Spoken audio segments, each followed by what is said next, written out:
Amado, eu quero dar uma introdução a respeito da mensagem que nós vamos pregar, falando dos profetas maiores. A Bíblia relata 4 profetas maiores. Esses profetas, eles não são maiores porque eles escreveram os livros com maior volume do que outros, não. Eles são maiores, chamados de maiores, porque eles profetizaram um tempo muito maior do que os demais. E são 4 deles. Isaías, Jeremias, Ezequiel e Daniel. E eu quero falar a respeito de Jeremias. E Jeremias, ele é considerado o profeta chorão, ou o profeta das lamentações. Tanto que além dele ter escrito o livro que leva o nome dele, o livro de Jeremias, ele também escreveu Lamentações de Jeremias. E as Lamentações de Jeremias, o que ele escreveu, ele lamentava o quê? Ele lamentava a situação que o povo de Israel passava. Muitas situações adversas, muitas situações difíceis e terríveis. E ao ver o povo passar essas situações, ele não poderia estar contente. Ele não poderia estar alegre. Então, ele lamentava a situação das pessoas e ele mesmo tinha esse sentimento. Ele enfrentava também essas adversidades, enfrentava também essas dificuldades. Olha, amado, não existe nenhum ser humano, não existe um homem sequer, nenhuma pessoa, nenhuma, que não tenha as suas dificuldades na vida, os seus problemas na vida. Todo mundo tem. E não pense você que você entregando a tua vida para Jesus, os teus problemas vão acabar. Isso é ilusão. Não existe isso. O próprio Senhor Jesus Cristo disse para nós: no mundo vocês vão ter aflições. No mundo vocês vão enfrentar dificuldades. No mundo vocês vão ter lutas. Graças a Deus que o Senhor Jesus Cristo, ele não parou. A frase é aí. Ele disse: no mundo tereis aflições, mas tenham bom ânimo. Então, para nós termos bom ânimo, esse bom ânimo há de vir no momento da dificuldade, no momento das lutas, no momento de se enfrentar aí os ventos contrários, as tempestades, né? Tempestade que é coisa que vem e não permanece. Do jeito que ela vem, ela vai. Mas como é difícil enfrentar a tempestade, porque em meio à tempestade, às vezes, nós carregamos a nossa mente de pensamentos ruins, de pensamentos maus. E tudo está formulado aqui na nossa mente. Tudo. Quando o apóstolo São Paulo diz assim, que nós devemos buscar as coisas lá do alto, e que nós devemos também buscar o conhecimento a respeito da pessoa de Jesus para termos a mente de Cristo, isso não quer dizer que pegará-se a mente do Senhor e colocará na nossa mente. Nós iremos formar a nossa mente no conhecimento da palavra de Deus. Lembrando a vocês uma coisa: nosso Senhor Jesus Cristo disse: passa os céus e a terra, mas as minhas palavras não hão de passar. Lembrando você uma coisa, que a palavra de Deus, ela é um escudo para nos defender dos dardos inflamados do maligno. Os dardos inflamados do maligno não pega apenas em alguma parte do meu corpo. Os dardos inflamados do maligno vêm aqui na minha cabeça, aqui nos meus pensamentos. Porque se ele conseguir dominar os meus pensamentos, todo o meu corpo será dominado por ele. Então, existem as aflições dos nossos pensamentos, as aflições das nossas ideias, as aflições com as quais nos deparamos. E muitas vezes, quando nós venhamos a permitir que o nosso pensamento seja tão somente moldado pelas dificuldades, pelas adversidades da vida, nós não vamos ter uma vida feliz, nós não seremos pessoas felizes. Nós iremos nos deparar constantemente, porque os nossos sentimentos estão sendo todos eles moldados por aquilo que nós estamos alimentando na nossa mente. Alguém disse o seguinte: eu não posso impedir. Nós vimos aqui agora, não sei se foi um passarinho, lógico que era um passarinho, não sei se era um pardal, não era um pardal, era maior que um pardal, uma pombinha rola voltando aqui. Nós não podemos impedir dela voar aqui, não podemos, mas eu posso impedir dela fazer ninho na minha cabeça, eu posso impedir. Assim também, às vezes, tem alguns pensamentos que passam pela nossa cabeça. O difícil é que a gente às vezes começa a alimentar esses maus pensamentos. A gente vai dando comida para ele, a gente vai dando corda para ele, a gente vai moldando a nossa vida com esses pensamentos ruins. Amado, eu quero ler para você o que o profeta Jeremias, um homem que não negou a situação adversa que ele estava passando, mas um homem também que não negou, ele não negou as aflições, mas ele também não negou a esperança de ter bom ânimo. No capítulo 3 do livro de Lamentações de Jeremias, se você quiser me acompanhar, pode acompanhar, se não quiser, eu quero ler para você.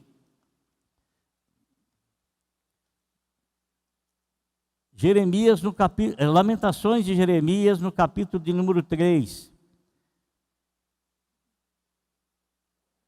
Eu tirei aqui do local, mas eu estou aqui.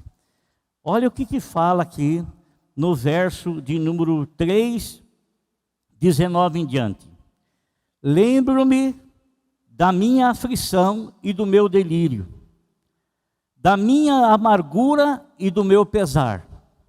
Lembro-me bem disso, e a minha alma desfalece dentro de mim. Então, quando eu lembro das coisas ruins, a minha alma se abate. Quando eu lembro das coisas ruins que me aconteceu, as coisas ruins que me sucedeu, eu tenho um abatimento na minha esperança, na minha fé, na minha confiança. Então ele fala aqui: lembro-me disso e a minha alma desfalece dentro de mim. Todavia, contudo, porém, lembro-me também do que pode me dar esperança. Lembro-me também do que pode me dar esperança. Graças ao grande amor do Senhor, é que nós não somos consumidos, pois as suas misericórdias são inesgotáveis. Renovam-se a cada dia, a cada manhã. Grande é a sua fidelidade. Digo a mim mesmo: a minha porção é o Senhor, portanto, nele porei a minha esperança. Olha que coisa impressionante que ele fala, irmão. Ele não nega as aflições que ele atravessa, ele não nega as dificuldades da vida, ele não nega as intempéries da vida, as situações ele não nega, mas quando ele lembra dessas coisas, aquilo traz um certo abatimento, mas ele não alimenta esse pensamento. Ele começa a pensar em coisas maiores, ele traz na mente dele coisas que podem trazer esperança para ele. Eu nunca vou casar, eu nunca vou arrumar um casamento. Amado e amada, se você está com esse pensamento aí, eu nunca vou, você já está colocando uma barreira, você está alimentando um mau pensamento, algo que você não quer, mas você está alimentando. Você quer arrumar sim um noivo, uma noiva, um casamento, mas você fica alimentando a sua mente com obstáculo. Eu não vou fazer aquilo porque jamais vai dar certo. Eu não vou tentar fazer aquilo porque eu não vou conseguir fazer. Amado, alimente a tua mente com pensamentos que te tragam esperança, pois o Senhor é a nossa força, é a nossa confiança. É nele que as coisas se realizam, é nele que as coisas são feitas. E quando nós depositamos a nossa confiança no Senhor e alimentamos a nossa mente com essa confiança, isso é fé. é fé, fé é a esperança daquilo que não se vê. Isso é esperança, é fé. E eu quero trazer para você, usando essas palavras como base, o que aconteceu com uma senhora, uma mulher. E vocês, eu não vou citar o nome dela, porque não há o nome dela ali na Bíblia Sagrada, né? É anônima, diz apenas que uma mulher. Você sabe, irmão, que o Senhor Jesus Cristo dificilmente ele andava só, dificilmente. Até porque, quando ele escolhe os 12 homens para andar com ele escolhe esses 12 homens para estar junto com ele. Ele escolhe esses homens, esses 12 homens, para ensiná-los. E esses homens amam estar ao lado do Senhor, porque eles viviam em expectativa. Por que viviam em expectativa? Cada amanhecer, e no decorrer de do dia, o Senhor fazia coisas extraordinárias, coisas maravilhosas, abria os olhos dos cegos, fazia os mudos falar, fazia o surdo ouvir, o paralítico andar, ressuscitou Lázaro, ressuscitou a filha de Jairo, ressuscitou o filho da viúva lá na cidade de Naim. Então, eles tinham uma expectativa muito grande, e cada amanhecer, eles esperavam um milagre maior do que o dia anterior. Eles viam o Senhor repreender o vento e o mar, um vento muito forte, as águas do mar se agigantando em ondas tremendas, ele repreendendo aqui, os discípulos viram isso, e ficaram admirados com tudo que o Senhor fazia. Então, a cada amanhecer, uma expectativa que eles criavam dentro do coração deles. E por isso eles não deixavam o Senhor sozinho. E, amado, para o Senhor ficar só, a Bíblia nos fala que para o Senhor ficar só, ele tinha que acordar a altas madrugadas, quando todo mundo estava dormindo. Altas madrugadas, quando todo mundo estava dormindo, e ele ia então orar, falar com o Pai Celestial. No decorrer do dia, além de estar os 12 junto com eles, havia também uma multidão. E a multidão, quando o encontrava, ou quando sabia, as pessoas sabiam onde ele estava, essa multidão ia se ajuntando ao redor dele. E aí no capítulo 5, do livro de Marcos, né? Capítulo 5 do livro de Marcos, inicia-se assim, no versículo de número 24. Jesus foi com ele, uma grande multidão o seguia e o comprimia.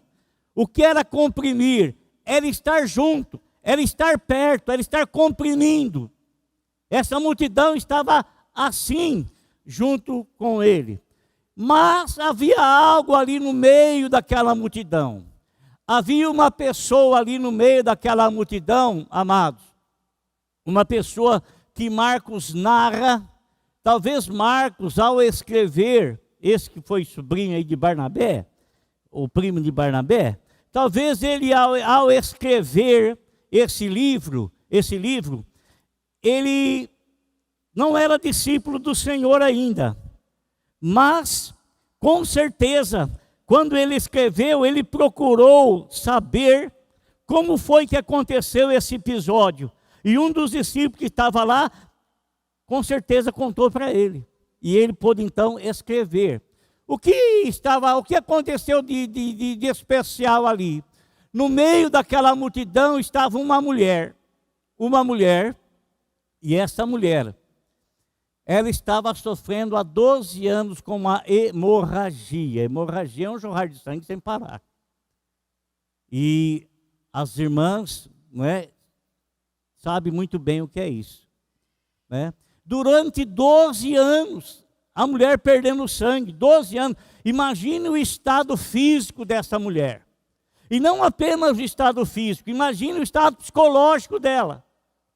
Além de tudo isso, irmãos, a Bíblia nos fala que ela gastou todo o dinheiro que ela possuía durante esses 12 anos, procurando os médicos, estando nas mãos dos médicos.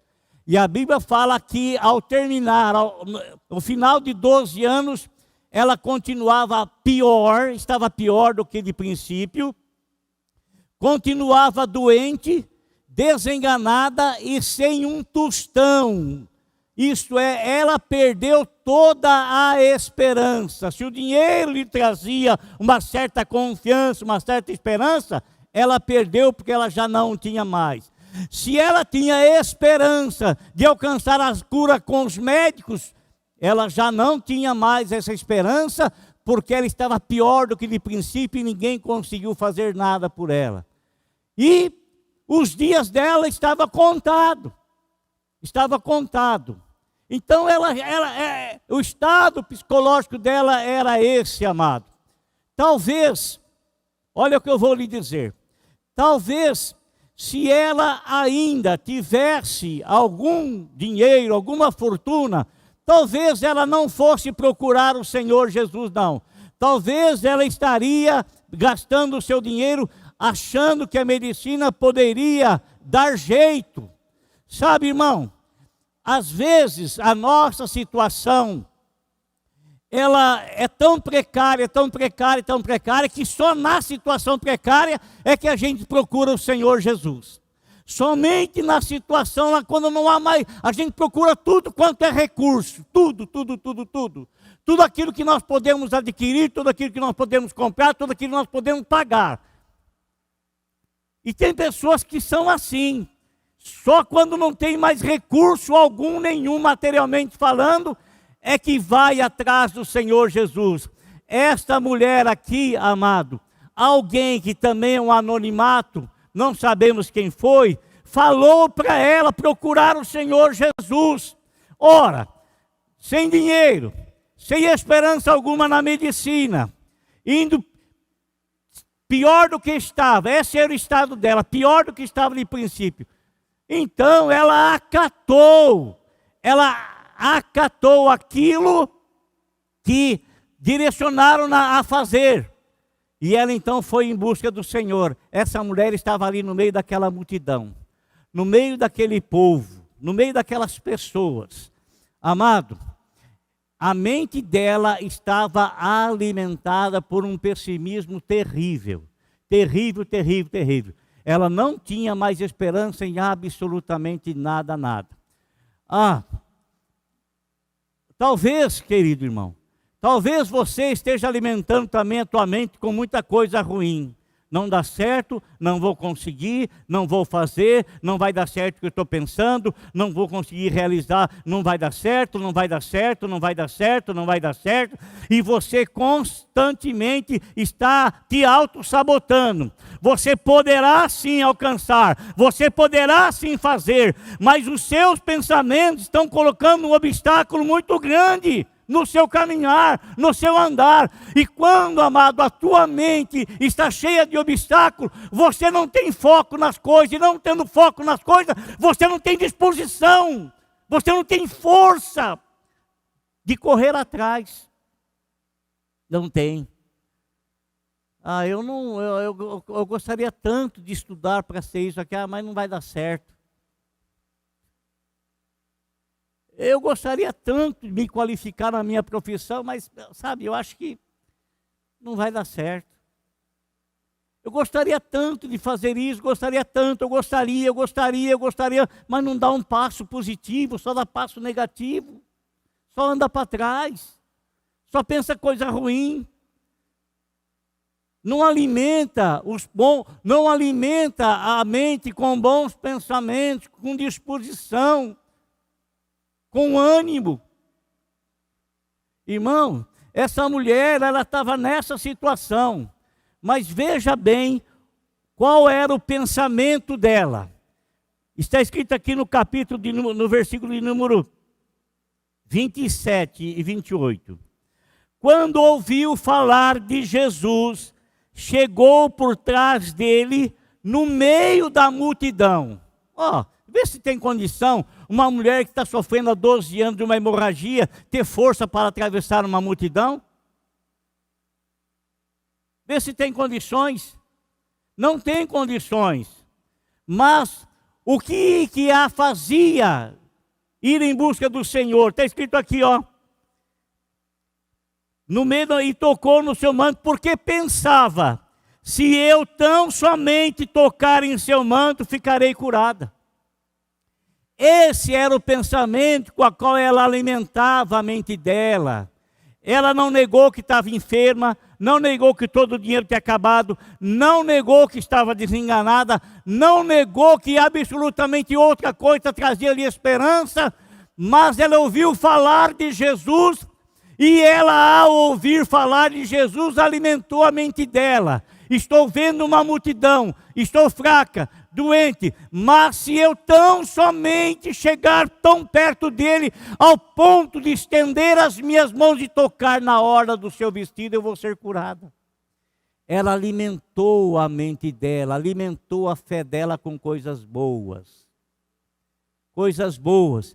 Irmão, foi o que Jeremias falou. Eu vou alimentar a minha mente com coisas que me tragam esperança. Eu não vou alimentar coisas no meu coração que me tirem a fé, que me roubam a esperança, que me tiram o ânimo. Eu vou alimentar o meu coração, vou alimentar a minha mente com esperança, palavras que me tragam esperança. Está me entendendo, irmão? Coisas que me tragam esperança. Eu entrei numa situação tão difícil, numa dívida tão difícil, e eu nunca vou conseguir pagar essa dívida. Se você pensar assim, você nunca vai se esforçar para pagar essa dívida. Mas se você falar assim: eu tenho essa situação aqui, mas eu vou alimentar a minha mente, colocando a minha esperança no Senhor, porque Ele traz esperança no meu coração.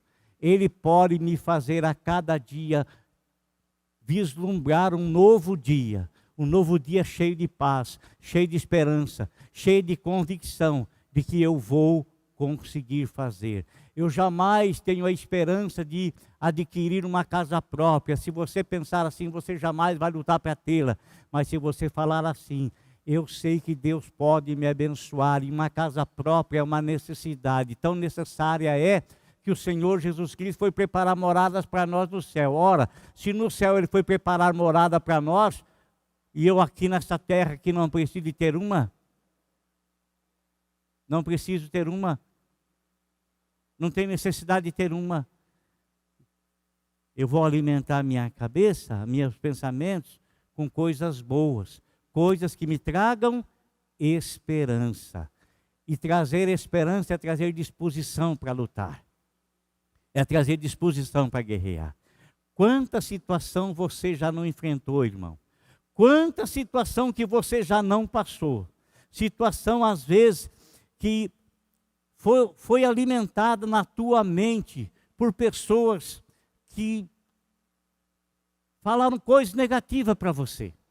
Falaram coisas: olha, não adianta você tentar fazer isso, você não vai conseguir. Isso não é para o teu bico. Isso não é para você. Quantos pais, às vezes, a criança sonha, fala numa coisa para o pai fazer, não adianta você pensar: isso não é para o teu bico. Rouba a expectativa do coração da criança, rouba a expectativa da mente dela. Amado, tudo é possível àquele que crê. Tudo é possível àquele que crê. Essa mulher aí, ela viu, ela não negou a situação que ela estava, ela não negou a dificuldade que ela tinha em atravessar a multidão, mas ela foi alimentando o quê? Se eu tão apenas chegar perto dele, se eu tão apenas chegar, e ela ia passando por as pessoas, se eu tão apenas chegar, ela alimentou o pensamento dela com essas palavras, com essa fé. Imagine você, se ela chega lá e fala assim: ai, ai, ai, fraca do jeito que eu estou, arrebentada do jeito que eu estou, como é que eu vou atravessar essa multidão para alcançar ele? Como é que eu vou atravessar esse povo para tocar nela? Não vai dar, não vai dar, não vai dar. Ela ia embora, ia morrer daquele jeito, naquele estado. Mas ela alimentou. Coisas boas. Tenha bons pensamentos na tua cabeça, irmão. Até porque você não é lata de lixo.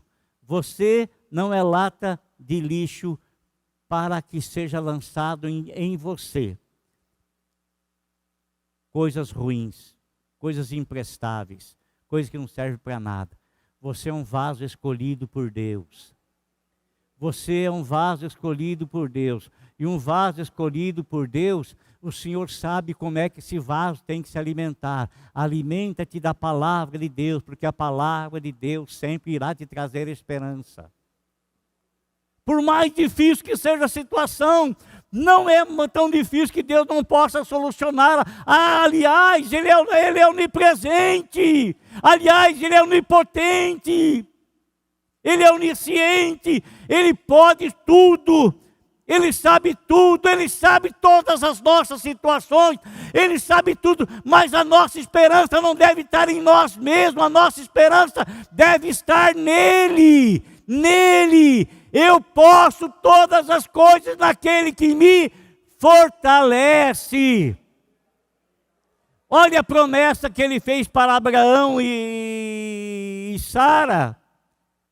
Ele não prometeu nada para Abraão e Sara na situação fisiológica deles.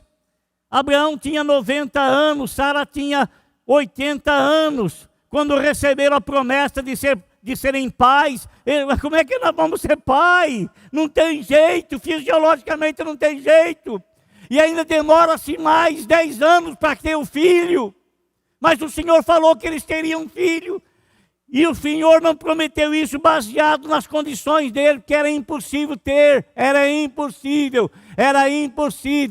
Mas todas as coisas são possíveis àquele que crê.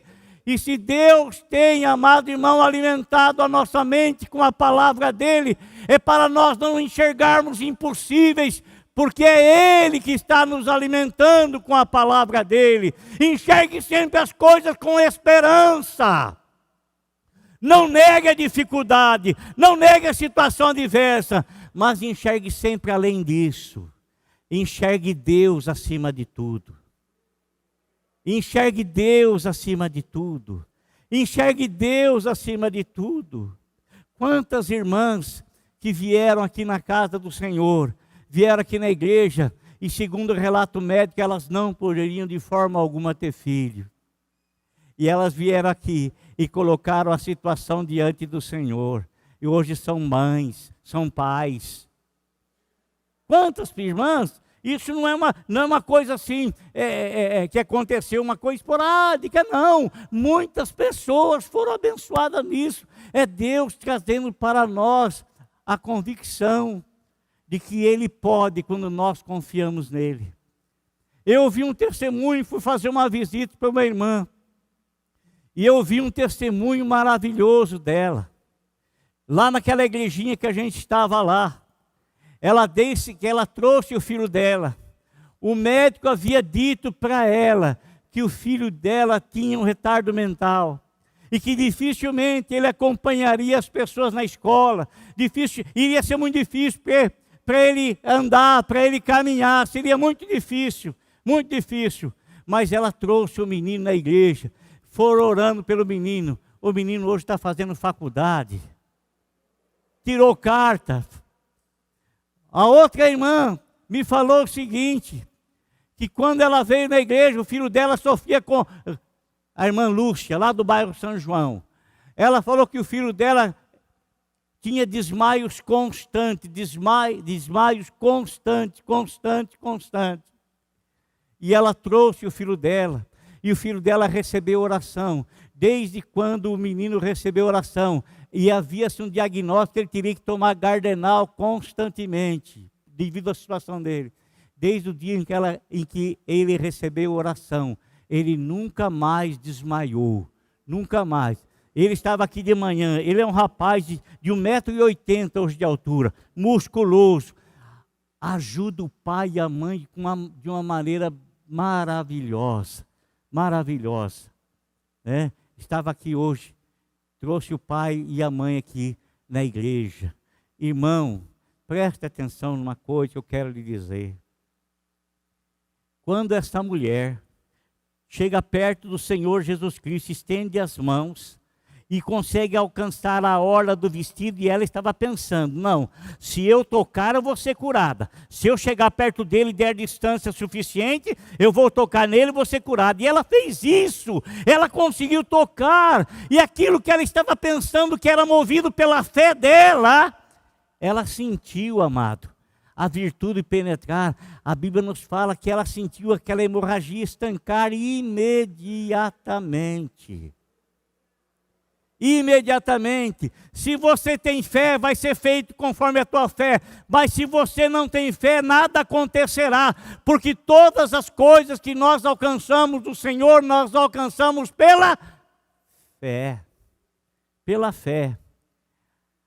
Amado, quando essa mulher tocou no Senhor, o Senhor parou. Virou-se, procurou para ver quem é que tinha tocado nele, e ele faz um questionamento, uma pergunta: quem foi que me tocou? Aí os discípulos, meio assim, ironicamente, como é que é isso? Quem foi que te tocou? Todo mundo está, a turma está te comprimindo, todo mundo está tocando em ti, está esbarrando em ti. Ele falou, não é assim não, rapaz. Eu sei quem esbarra em mim e eu sei quem é que toca em mim. Eu senti que alguém tocou em mim com fé. E de mim saiu virtude para curar alguém. Amém? De mim saiu virtude para curar alguém. Meu amado irmão, presta atenção no que eu vou te dizer. Muitas vezes a gente passa a ser uma pessoa religiosa. Sabe o que é ser um religioso? Ser um religioso é você acostumar com as coisas. É você acostumar, sabe? E você se acostuma tanto que aquilo não produz nada mais diferente na tua vida. Você se tornou uma pessoa religiosa, você cumpre as suas obrigações religiosas. E essas obrigações são destituídas da fé, porque você se tornou uma pessoa religiosa. Só isso. Mas, amado, quando você procura o Senhor, e o que não deve ser apenas em dias que você vem no culto, mas quando você vai falar com o Senhor, quando você vai conversar com o Senhor, quando você vai orar ao Senhor, saiba, amado irmão, que é para você chegar de um jeito e sair de outro jeito. Você pode chegar com seus fardos pesados, coloca na presença dele e você vai sair leve da presença dele. Você pode ir lá diante dele com muita dificuldade, com pranto no seu rosto, com o teu coração ferido, com mágoas no teu coração. Mas quando você chega lá e você entrega isso a ele, você não sai com isso de lá. Você entrega, se você fez uma oração verdadeira, uma oração sincera, uma oração de quem tem a mente de Cristo, formada pela palavra de Deus, você vai colocar diante dele e você vai sair dali com a confiança de que o Senhor vai tomar conta dessa situação para você. Ele vai tomar conta dessa situação para você. Amado, você vai chegar diante dele com uma necessidade. Você vai chegar diante dele com uma necessidade. Mas se você chegar diante dele com uma necessidade, você não pode sair dali com a falta, com a necessidade não suprida. Não pode sair, você vai sair dali com a sua necessidade suprida, porque está escrito na palavra de Deus que nós devemos levar perante o Senhor e que Ele conheça todas as nossas necessidades através da oração e súplica, porque Ele tem cuidado de cada um de nós, Ele velará por nós, Ele cuidará de nós, Ele suprirá a nossa necessidade, Ele abençoará a nossa vida. Você está aborrecido por quê? Você cristão, você está aborrecido por quê? O que é que não tem dado certo? E por que que não tem dado certo? Por que que não? Porque você está alimentando o negativismo na sua cabeça, na sua mente? Você vai falar com ele, não vai dar certo mesmo. Isso é do mesmo jeito? Olha o que essa mulher fez, eu vou lá. Se tiver oportunidade, eu vou conversar com ele, mas não tinha oportunidade de conversar com ele. mas eu não preciso conversar com ele, porque não tem jeito, tem uma multidão tão grande em volta. Mas se eu tocar nele, eu vou ser curada. Você pode conversar com ele, vai lá na tua casa, entra lá no teu quarto, fala com ele, porque ele é teu amigo. Ele vai estar ouvindo todas as tuas lamentações, todos os seus lamúrios, ele vai ouvir todas as tuas reclamações, ele vai ouvir tudo, vai ouvir tudo. E você não vai sair do mesmo jeito que você entrou na presença dele. Você vai sair alimentado pela graça, pela misericórdia, pelo poder.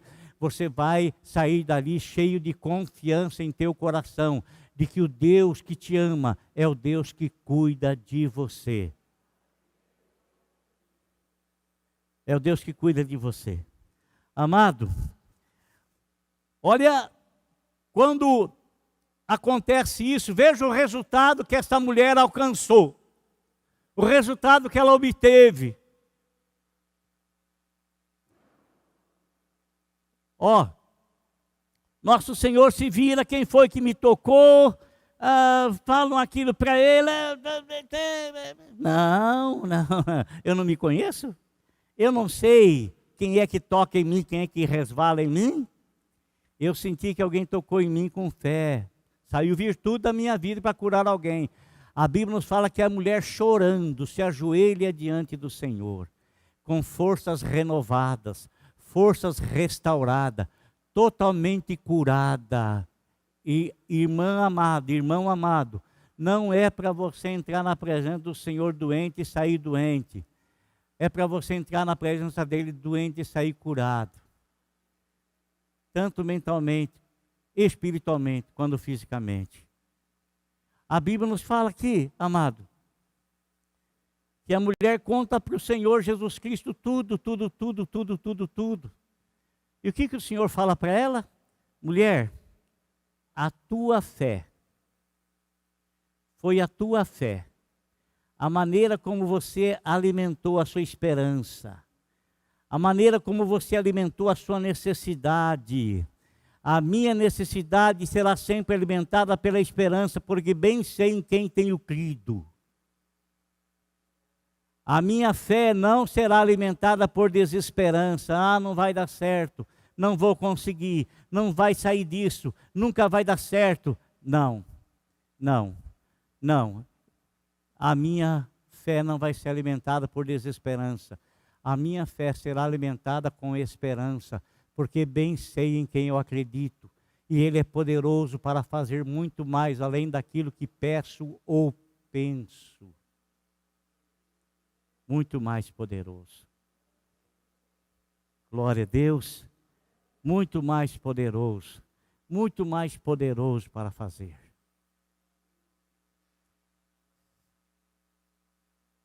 Fala para o teu irmão assim: alimente os teus pensamentos na esperança no Senhor Jesus. Alimente os teus pensamentos pela fé no Senhor Jesus. Alimente os teus pensamentos com coisas boas, aquilo que te traz esperança.